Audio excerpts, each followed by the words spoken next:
Imagine standing beneath the burning Mediterranean sun in 420 BCE, witnessing a scene that would forever change how you view one of history's most celebrated civilizations.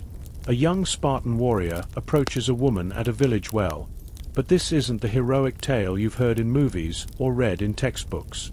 This woman isn't a free Spartan citizen. She's a helot, and her story reveals the most disturbing contradiction in ancient history. While the world celebrates Sparta as the pinnacle of warrior culture and military excellence, beneath this glorious facade lay a system of oppression so systematically brutal that it makes other ancient slave systems appear almost humane by comparison. For every single free Spartan citizen enjoying the freedoms that amazed the ancient world, 7 enslaved helots suffered in conditions designed to break not just their bodies, but their very souls.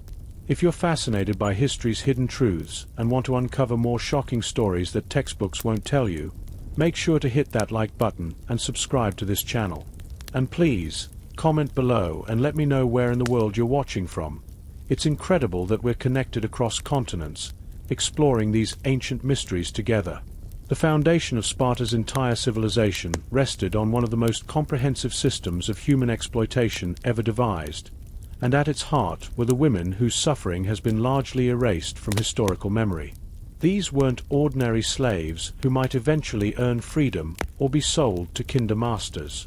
These were hereditary captives, condemned by birth to serve Spartan overlords across generations, with absolutely no hope of escape. The origins of this nightmare trace back to the Messenian Wars, conflicts that raged between 743 and 724 BCE. When Sparta conquered their fertile western neighbors, they made a decision that would define their society for centuries to come. Instead of following the typical Greek practice of killing defeated men and selling women and children into slavery across the Mediterranean, Sparta chose something far more sinister. They would keep the entire conquered population as permanent slaves, bound to the land they once owned, forced to serve their conquerors for all eternity. The women captured during these wars, mothers, daughters, wives, sisters, became known as helot women, and their fate was sealed from that moment forward. Archaeological excavations throughout the former Messenian territories have uncovered mass burial sites that tell a heartbreaking story. Entire families buried together, suggesting that many chose death over capture, understanding instinctively that survival would bring horrors worse than the grave. Those who did survive faced a reality that defied human comprehension. Unlike chattel slavery practiced elsewhere, where individual slaves might eventually purchase freedom or be manumitted by generous masters, the helot system was designed with permanent bondage as its core principle. These women and all their descendants would remain property of the Spartan state, their children born into the same hopeless servitude, generation after generation stretching into an endless future of suffering. By the time our scene at the well unfolds in 420 BCE, this system had been operating for over 3 centuries. The woman drawing water wasn't just another slave. She was the descendant of conquered peoples, her bloodline forever marked for servitude. Every aspect of her existence was controlled by Spartan law, Spartan custom, and Spartan cruelty. The most chilling aspect of Spartan control was their annual declaration of war, not against foreign enemies, but against their own helot population. This wasn't merely symbolic gesture or empty legal formality. This declaration served as a religious and legal mechanism that allowed young Spartan warriors to murder helots without suffering spiritual contamination that normally accompanied the taking of human life in Greek society. The Crypteia, Sparta's secret police force composed of promising young warriors, roamed the countryside with official licenses to kill. While their primary targets were typically strong helot men who might organize resistance, the women faced their own unique forms of terror. They were beaten, assaulted, and murdered as examples to terrorize the broader helot population into submission. Ancient sources describe these young Spartans hiding during daylight hours and emerging at night like predatory wolves, hunting human prey through the darkness. Recent archaeological work near ancient Gythium has revealed mass graves from this period, containing skeletal remains that bear witness to the systematic nature of this violence. The bones tell stories of blunt force trauma, and a disproportionate number of female remains show evidence consistent with sexual violence inflicted before death. But the true genius of Spartan oppression lay not in random acts of violence, but in calculated psychological warfare designed to break the spirit of resistance before it could form. Helot women were forced to watch as their strongest men were systematically eliminated, learning through bitter experience that any form of resistance would result not just in their own deaths, but in the slaughter of their children, parents, and extended families. During the Cryptia season, when death stalked the Helot territories, the women developed elaborate warning systems that represented some of humanity's earliest organized resistance to state terror. They created coded songs that could be sung while working in the fields, conveying information about approaching danger without alerting Spartan overseers. They arranged household items in specific patterns that served as silent alarms. Even the way they hung laundry to dry became part of an intricate communication network. These survival systems were passed down through generations of terrorized women, creating networks of information and mutual protection that operated beneath Spartan notice for centuries. The psychological impact was both devastating and intentional. Spartan authorities understood perfectly that controlling the women meant controlling the entire Helot population's ability to organize, reproduce, and maintain their cultural identity. The horror of the Helot system reached its most disturbing depths in the realm of forced reproduction. While Spartan citizen women followed strict marriage laws designed to produce the next generation of warrior offspring, Helot women faced an entirely different nightmare: systematic sexual exploitation designed to maintain Sparta's population while providing an endless supply of enslaved labor. Ancient sources hint at this system's existence, but modern scholarship has revealed its full scope and systematic nature. Young Spartan men, before they were permitted to marry citizen women, were expected and encouraged to father children with Helot women. These children, known as mothakes, occupied a liminal status in Spartan society, neither full citizens nor complete slaves, but bound to serve their Spartan fathers in various capacities. The process was coldly systematic and completely dehumanizing. Helot women who showed signs of fertility were separated from their families and assigned to specific Spartan households for the explicit purpose of reproduction. They had no choice in sexual partners, no say in when or how often they would be forced to conceive, and no protection during pregnancy. They continued performing heavy labor until the moment of birth, often resulting in complications that their Spartan masters viewed as acceptable losses in the reproduction process. Archaeological evidence from Spartan burial sites reveals the brutal mathematics of this system. Infant mortality rates among Helot populations were nearly double those of citizens, while maternal death rates suggest that Helot women were treated as expendable resources in the reproductive process. The skeletal remains tell stories of women who died young, worn down by repeated pregnancies, inadequate nutrition, and the physical demands of endless labor. Perhaps the most psychologically twisted aspect of this system was that successful Helot mothers were sometimes rewarded with marginally better treatment, creating a perverse dynamic where survival depended on successfully breeding for their oppressors. This system didn't just exploit their bodies. It corrupted their maternal instincts and transformed them into tools of their own continued enslavement. The children born from these unions faced their own horrific fates. Boys might be trained as auxiliary troops, expected to die in battle defending the same system that had enslaved their mothers. Girls inherited their mother's status, perpetuating the cycle of sexual exploitation across generations in an endless loop of suffering and degradation. Sparta transformed the dehumanization of Helots into public spectacle, and women bore the primary burden of these ritualized humiliations. During the Syssitia, the communal meals where Spartan citizens dined together, Helot women were forced to perform degrading acts specifically designed to reinforce social hierarchies while teaching Spartan children about their supposed natural superiority. These women were compelled to wear distinctive clothing that marked their enslaved status from any distance, rough garments and dogskin caps that immediately identified them as property rather than people. They were forced to consume large quantities of unmixed wine, a practice that caused severe intoxication, and then paraded before Spartan youth as living examples of what lack of discipline and self-control looked like.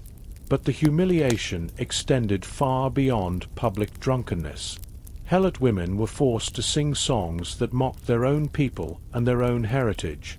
They were compelled to dance in sexually degrading ways that violated their personal dignity and religious beliefs. They were made to perform acts that systematically destroyed their cultural identity and self-respect, all while Spartan citizens watched and laughed. These performances weren't random acts of cruelty. They were carefully designed psychological warfare aimed at destroying any sense of cultural identity or personal worth that might fuel resistance. Ancient sources describe scenes where Helot women were forced to reenact their own people's military defeats, playing both Spartan victors and Messenian casualties in elaborate theatrical productions that transformed their ancestors' deaths into entertainment for their oppressors.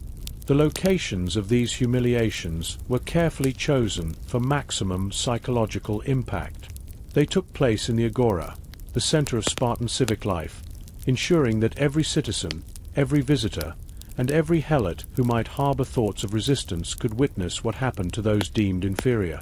Archaeological evidence from the Spartan Agora reveals platforms specifically constructed for these performances, complete with drainage systems designed for regular cleaning of bodily fluids, wine, vomit, blood, and worse.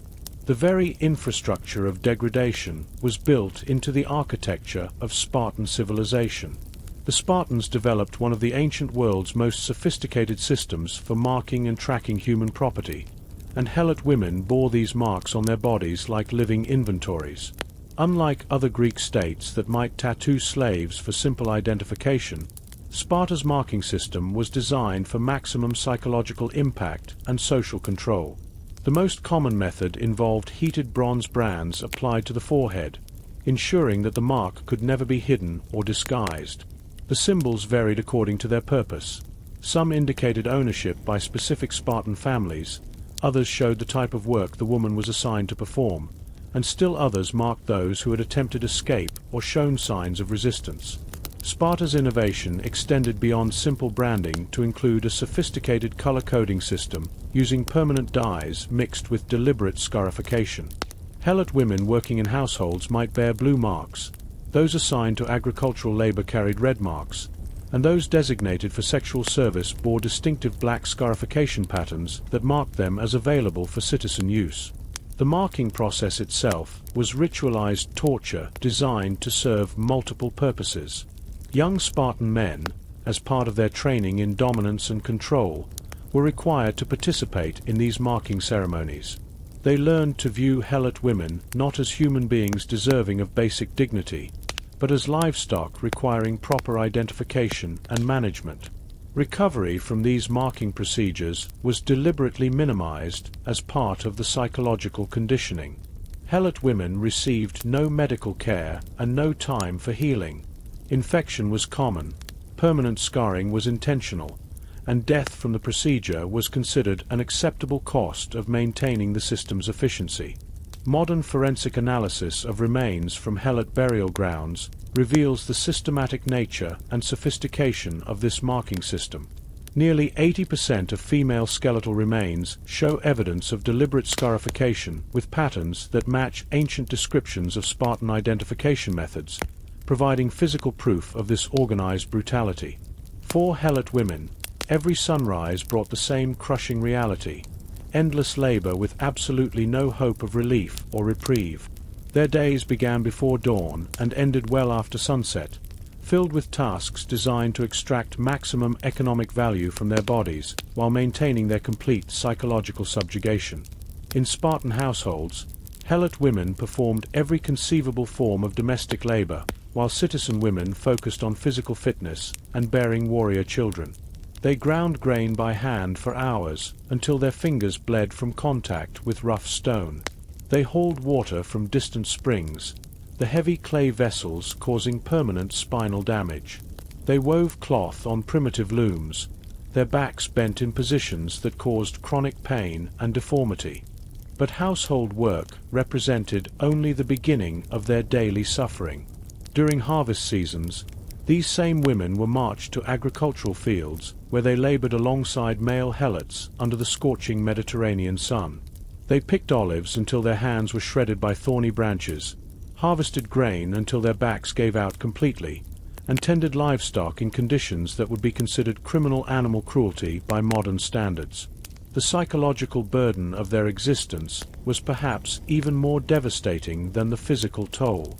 Helot women who had given birth were often forced to serve as wet nurses for their masters' children, while their own babies received inadequate nutrition and care. They watched Spartan children receive the love, attention, education, and opportunities that their own offspring would never know, creating a daily torture of enforced emotional neglect of their own families. Sleep became a luxury that few could afford. After completing their assigned tasks each day, Helot women spent their remaining hours of darkness mending clothes, preparing food for the following day, and caring for their own families. 4 to 5 hours of rest was considered exceptionally generous, and many survived on far less. Medical care was virtually non-existent for the Helot population. Injuries, illnesses, and complications from repeated pregnancies went completely untreated. Archaeological evidence demonstrates that Helot women had life expectancies nearly 20 years shorter than their Spartan counterparts, with skeletal remains revealing clear evidence of chronic malnutrition, repetitive stress injuries, and untreated trauma. Despite facing overwhelming brutality and systematic oppression, Helot women developed remarkable networks of resistance and survival that operated beneath Spartan notice for centuries.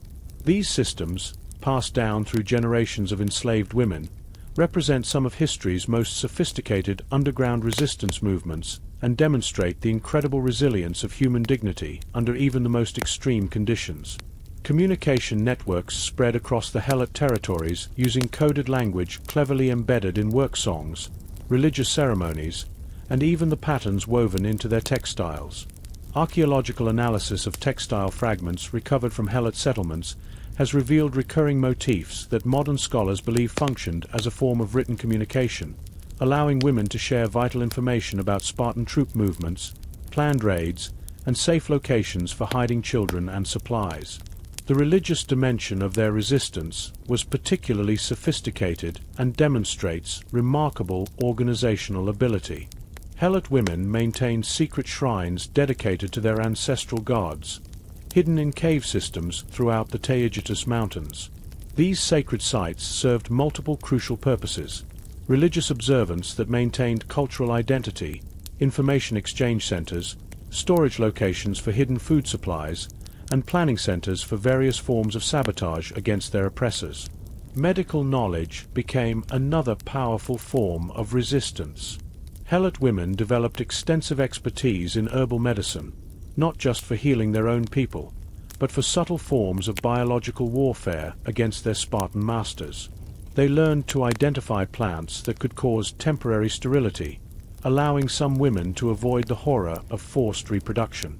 They discovered natural compounds that could cause illness in livestock or spoil stored grain without leaving traces that could be connected to deliberate sabotage. Perhaps most importantly for long-term resistance, they maintained detailed cultural memory through secret storytelling traditions that preserved their people's history. Helot women kept alive the memory of their ancestors' freedom, their original names and identities, their religious practices, and their dreams of eventual liberation. These oral traditions, some of which survived well into the Roman period, maintained the crucial knowledge that their enslavement was not natural or divinely ordained, but a historical injustice that could potentially be overcome through organized resistance. In 464 BCE, a massive earthquake struck Sparta, killing thousands of citizens and destroying much of the city's vital infrastructure. For the Helot population, this natural disaster represented divine intervention and the opportunity they had been preparing for across generations. What followed became the largest and most significant slave revolt in ancient Greek history, led largely by the very women who had been systematically brutalized for centuries. The revolt didn't begin with open-armed confrontation, but with sophisticated coordinated work stoppages across all Helot territories. Women who had spent their entire lives in forced labor simultaneously abandoned their assigned posts, leaving Spartan households without food, water, basic care, or any of the services that maintained their daily existence. The timing was strategically perfect. With so many Spartan men killed in the earthquake, the remaining citizens found themselves more vulnerable than they had ever been in their history. Archaeological evidence from this revolutionary period reveals the remarkable sophistication of long-term helot planning and preparation. Weapons caches hidden throughout the Messenian countryside suggest years, or even decades of careful preparation for exactly this kind of opportunity. The communication networks that had been developed for basic survival suddenly transformed into military command structures capable of coordinating resistance across vast territories. Women who had learned to move invisibly through Spartan society, noticed by their masters only when they failed to perform their assigned tasks, suddenly became invaluable intelligence gatherers and saboteurs. Their intimate knowledge of Spartan households, military routines, and social weaknesses proved crucial to the revolt's initial successes. The rebellion's leadership structure completely challenges every assumption about ancient Greek gender roles and social organization. While male helots provided necessary military muscle and combat experience, the strategic planning, logistical coordination, and intelligence operations were largely managed by women who had spent decades observing Spartan weaknesses while developing survival networks that could be rapidly transformed into resistance cells. For nearly 10 years, helot forces successfully controlled much of Messenia, establishing what amounted to a free state within Greek territory. During this remarkable period, archaeological evidence suggests they conducted a fascinating social experiment, creating egalitarian communities where gender roles were more flexible and decision-making processes were more democratic than in any contemporary Greek state, including Athens with its celebrated democracy. The revolt's eventual defeat came through Athenian military intervention. The same Athens that would later pride itself on democratic ideals helped Sparta suppress the greatest slave uprising in Greek history, demonstrating the limits of Greek concepts of freedom and human rights. The reprisals that followed the defeat were savage beyond description, with helot women bearing particular brutality as punishment for their crucial leadership roles in the resistance. The helot system reveals the fundamental lie at the heart of Spartan society and its celebrated reputation. Their vaunted military excellence, their legendary warrior culture, and their supposed civic equality were built entirely on the systematic suffering of enslaved populations who vastly outnumbered their citizen warriors. Every Spartan hoplite who stood heroically at Thermopylae was supported by approximately 7 helot slaves whose labor, reproductive capacity, and very lives were considered expendable resources in service of Spartan glory. Modern demographic calculations suggest that at its peak, Sparta's helot population included roughly 140,000 women living under conditions of systematic brutalization that touched every aspect of their existence. Their agricultural labor fed the entire citizen population, their domestic work maintained every Spartan household, their reproductive capacity provided additional workers and soldiers, and their constant state of terror ensured the system's stability across centuries. The economic mathematics are stark and undeniable. Without helot labor, Sparta's famous military system would have been completely impossible to maintain. Citizens could dedicate their entire lives to warfare and physical training only because enslaved women handled every aspect of economic production, food preparation, child care, and domestic maintenance. The celebrated Spartan equality among citizens was purchased through the absolute inequality imposed on everyone else in their society. But the moral cost of this system extended far beyond the helots themselves, and ultimately contributed to Sparta's decline and fall. Archaeological evidence suggests that the systematic brutalization of helot women fundamentally corrupted Spartan society, creating patterns of violence and dehumanization that eventually proved counterproductive to their military effectiveness. Soldiers trained to view half the human population as subhuman property proved increasingly ineffective against enemies who could motivate their entire populations to fight courageously for genuine freedom. The helot system also created fatal military weaknesses that Sparta's enemies learned to exploit with devastating effectiveness. By the 4th century BCE, Opposing armies regularly encouraged Helot desertion by offering freedom and full citizenship to those who abandoned their Spartan masters. Entire Spartan military campaigns collapsed when Helot support troops abandoned their posts during crucial moments, leaving citizen warriors without supply lines, logistical support, or the numerical superiority they had always taken for granted. The systematic brutalization of Helot women in ancient Sparta represents one of history's most comprehensive and thoroughly organized attempts to reduce human beings to mere economic and reproductive resources.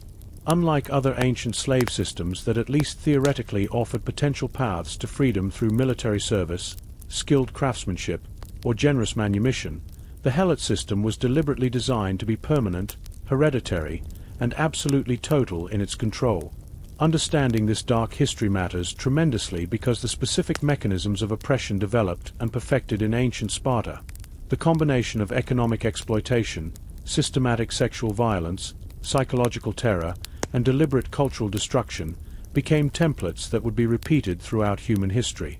The plantation systems that devastated the Americas, the systematic oppression of women in various societies, and many other forms of organized brutality all echo techniques and strategies first perfected against the Helot women of ancient Sparta. But perhaps most importantly, the story of Helot women demonstrates the incredible and apparently indestructible resilience of human dignity even under the most extreme and hopeless conditions imaginable. Their resistance networks, cultural preservation efforts, secret communication systems, and eventual armed revolt prove conclusively that no system of oppression, however sophisticated, brutal, or comprehensive, can completely destroy the fundamental human capacity for hope, resistance, and the pursuit of freedom. The archaeological record continues to reveal new details about Helot life with each passing year, systematically challenging romanticized views of ancient Sparta while simultaneously honoring the memory of those who suffered under its oppressive system. Each new excavation uncovers additional evidence of lives lived under desperate circumstances, of communities that maintained their essential humanity despite systematic and sustained attempts at dehumanization, and of women whose extraordinary courage and intelligence created networks of survival and resistance that ultimately outlasted their oppressors. Their story serves as a powerful reminder that behind every celebrated ancient civilization lay real human beings whose suffering and sacrifice made that civilization's achievements possible. The beautiful marble statues, the impressive bronze weapons, and the architectural marvels we admire in museums today were created through economic systems that treated vast numbers of human beings as nothing more than expendable resources to be used up and discarded. Understanding this historical truth doesn't diminish our legitimate appreciation of ancient achievements and cultural contributions. Instead, it deepens our understanding of their real human cost and helps us build more just and equitable societies in our own time. It reminds us to examine our contemporary world for systems of hidden oppression that we might otherwise overlook or ignore. The Helot women of ancient Sparta left behind no written records of their experiences, no monuments celebrating their courage, and no official histories acknowledging their contributions to the society that enslaved them. But they left something far more powerful and enduring than stone monuments or written chronicles. They left irrefutable proof that human dignity survives even the most systematic and sustained attempts to destroy it, and that meaningful resistance remains possible even under seemingly hopeless conditions. Their legacy challenges us to examine our own societies with unflinching honesty, searching for systems of hidden oppression and exploitation that we might prefer not to see. It reminds us that true civilization cannot be measured solely by military might, artistic achievement, or technological advancement, but must be evaluated primarily by how it treats its most vulnerable and powerless members. The capacity for both extraordinary cruelty and remarkable resistance that we witness in ancient Sparta remains an integral part of human nature today.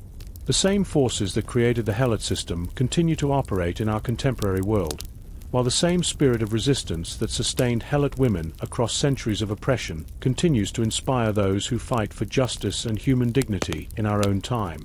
What lessons should we draw from this dark but ultimately inspiring chapter of ancient history? How should we interpret the complex legacy of a society that celebrated warrior virtue and civic equality, while simultaneously engaging in the systematic brutalization of enslaved women? These questions matter tremendously because they force us to confront uncomfortable truths about power, oppression, and the authentic meaning of civilization that remain painfully relevant today.